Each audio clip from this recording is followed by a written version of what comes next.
السلام عليكم، مرحبا بكم في قناة ريحانة الأطلس. تنتمنى هذا الفيديو يلقاكم في أحسن الأحوال وبصحة جيدة.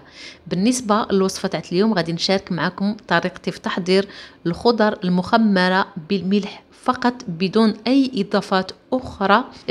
هذه الخضر المخمرة راه عندها عدة فوائد على الجهاز الهضمي والأمعاء، تعوض لنا ديك البكتيريا النافعة ديال الأمعاء، لتقوية المناعة. غير بحثوا عليها، ديروا الفوائد الخضر المخمرة وراه غادي يطلعوا لكم راه عندها عدة فوائد على الجسم. ندوزو لطريقة التحضير، نبداو على بركة الله. بالنسبة للخضر اللي غنستعمل عندي هنايا كما تلاحظوا، هاد الخضر راني قشرتهم وغسلتهم مزيان. عندي البصلة، يمكن لكم تستعملوا اي نوع ديال البصلة سواء الخضراء او الحمراء اللي توفرتوا عليه، راه نفس النتيجة ما كاينش الفرق. وعندي خيزو تا هويا قشرته بالسكين، وعندي هنايا اللفت، عندي داك شويه اللي طويل وعندي داك الدائري كما تلاحظوا. اي نوع اللي توفرتوا عليه، والخضر ديروا النوع اللي بغيتوا ديال الخضر، يمكن لكم تكتفيوا غير بنوع واحد فقط. عندي الباربه. الباربه اول مره غادي نجربها وغنقول لكم رايي فيها بكل صراحه. يعني الباربه ما عمري ما وضعتها مع الخضر المخمره، اول مره غادي ندير المخمر ديال الباربه. عندي كذلك واحد المكوره اللي غسلتها، حليت لها دوك الوريقات مزيان وغسلتها مزيان، حيت تعرفوا تيكون فيه التراب وتيكونوا دوك البخيخشات الصغار وداك الشيء. من الافضل غسلوا مزيان الخضر ديالكم، ومن الافضل الا كانوا الخضر اللي غادي يكونوا بيو كان افضل. هنايا حاولت نقرب شويه الصوره. صافي غادي نقسم الملفوف ديالي وغادي نقطعه على شكل شرائط صغارين. الا عندكم الروبو ديروا الروبو باش يسهل عليكم العمليه. صافي غنبقى مستمره بقيت مستمره حتى قطعت كاع الملفوف ديالي. صافي في هذه الاثناء انا غادي نستعمل الملح البحري طبيعي. من الافضل الملحه اللي غادي ديروها في هذه المخمرات ديروا ملحه اللي تكون طبيعيه، ما تكونش مزوده باليود بتاتا. اما ديروا الملحه ديال البحر، ولا الملح ديال الصخر، الملحه الحيه، ولا ديروا ملح الهيمالايا. صافي تندير واحد القياس على ديك الملفوفه. ديك الملفوفه راه قطعتها كامله الكروم، عليها القياس ديال الملحه واحد المعلقه كبيره. كما تلاحظوا الملحه ما تكثروش بزاف باش ما يجيوكمش المخمرات ديالكم عاود مالحين بزاف، ديروا غير القياس. صافي هنايا راه كما تلاحظوا بقيت تندعك في هذا الكروم، غنبقى ندعك فيه مزيان مزيان حتى تيبدا يطلق الماء. كما تلاحظوا الحجم ديالو راه تقلص كما تتشوفوا. صافي غادي نقلبوا الاناء اللي صغير شويه، لان محتاجه هذا الاناء باش ندير فيه البصله، لان عندي كميه كبيره. صافي وغادي نوضعوا جانبا وغندوزو نحضروا كذلك البصل. صافي هنايا البصله غنقطعها هكا، تنقسم البصله على جوج، تنقطعها هكا على شكل شرائح اللي رقاقين كما تلاحظوا. صافي غادي نبقى مستمره حتى تنقطع الكميه اللي عندي ديال البصله كلها، وغندير لها نفس الطريقه اللي درت للملفوف.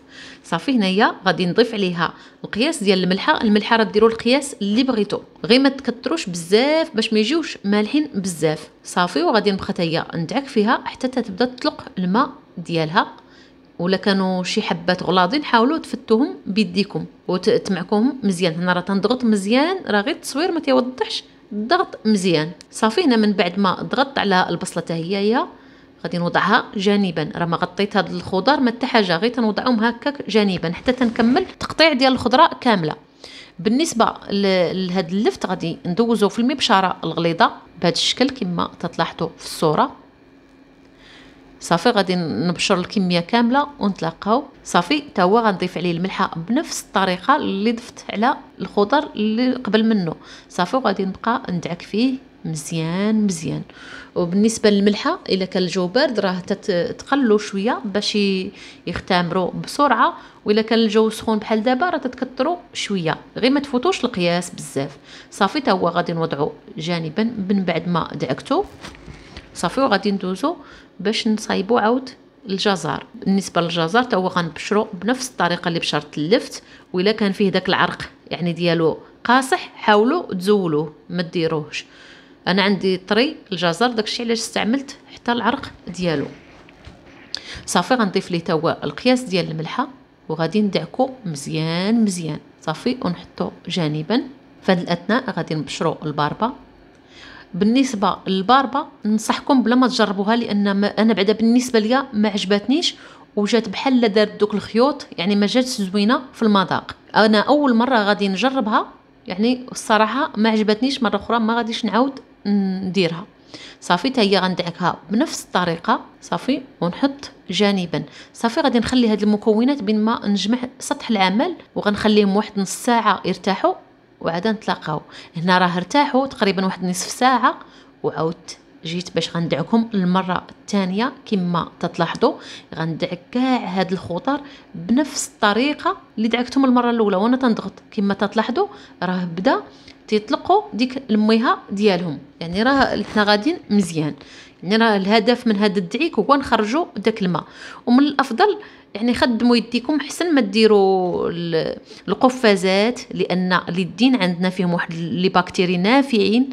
من الافضل خدموا يديكم مباشره، ولكم الاختيار. صافي هنايا رانايا درت الخضر دعكتهم مزيان، غنخليهم يرتاحوا واحد نصف ساعه اخرى ورجع ندعكم مره اخرى. هنا راه دازت واحد نصف ساعه اخرى ولا اكثر. صافي غندعك هاد الخضر بنفس الطريقه. وها نتوما كما تلاحظوا هنا باقي عندي واحد القطع ديال البصله، نحاول نضغط عليهم باش يطلقوا ديك الميها ديالهم. راه هاد الخضر كاع طلقوا الميها ديالهم. هاد العمليه راه غادي نديرها دابا ونعاود نكررها مره اخرى صافي، ونوضع في القنينات. هاد العمليه تتبقاو تكرروها على حسب الخضر ديالكم، يعني خاص الخضر يطلقوا الماء اللي فيهم كامل. عاده نحبسوا من هاد العمليه ديال هكا نبقاو ندعكوا الخضر. صافي هنايا راه هذه المره الثالثه اللي غادي ندعك الخضر كما تلاحظوا. في هاد الاثناء في هاد المرحله انا غادي نخلط داك اللفت مع الكرم مع الجزر، يعني باش فاش تنجي نفتح القنينه وحده ماشي هي فاش تنفتحوا مثلا 3 دقه وحده. من الافضل تنفتحوا غير القياس اللي غادي نستهلكوا، احسن ما نفتحوا مثلا 3 القنينات نفتحوا غير وحده. بالنسبه للبصله راه وضعتها في اناء اخر، ما غاديش نخلطها معاهم لان هي المذاق ديالها تيجي مغاير. اما بالنسبه لهاد 3 بالنسبه للفت والجزر والكرم راه تيجي المذاق ديالهم متواتي.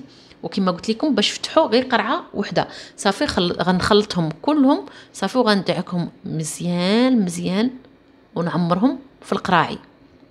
صافي هنايا من بعد ما دعكت الخضر مزيان مزيان ديالي وطلقوا داك الماء، حسيت بهم طلقوا كاع داك الماء اللي فيهم، خديت هنايا قراعي ديال الزاج.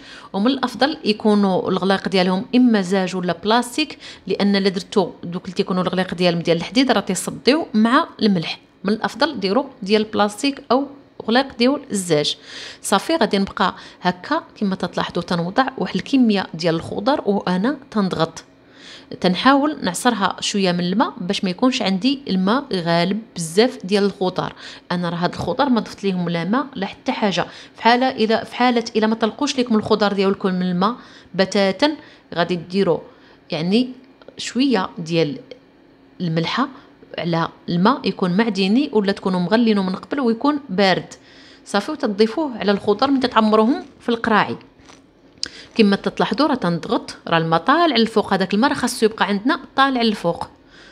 صافي تنوضع واحد الكميه ديال الخضر تنعمر القرعه، وتبقاو نضغطوا هكا تيبقاو لنا واحد الفراغ الفوق. ما تعمروش القنينات الفوق باش ما يفيدوش لكم فاش تنخليوهم يختمروا. يعني انا عمرتها حد واحد الشريطه تقريبا، خليت واحد 4 سنتيم هكاك في الفم ديال القرعه في العلو، ما عامرش من 3 سنتيم حتى 4 سنتيم اللي خليتها خاويه من الفم ديال القرعه. صافي هنايا راه عمرت القرعه ديالي مزيان كما تلاحظوا. غندوز باش نعمر قنينه اخرى، غندير نفس الطريقه هنايا باش غنعمر حتى تنكمل الكميه اللي عندي كامله. وهاد الطريقه غنديرها لجميع الخضر، غنديرها للبصل وغنديرها للبربه. بالنسبه لهاد الماء انا غادي نرميه، يعني ما محتاجاش باش نخدم به مره اخرى، يعني راه خداو الكافي ديالهم ديال العصاره وما تبقى غير رميوه.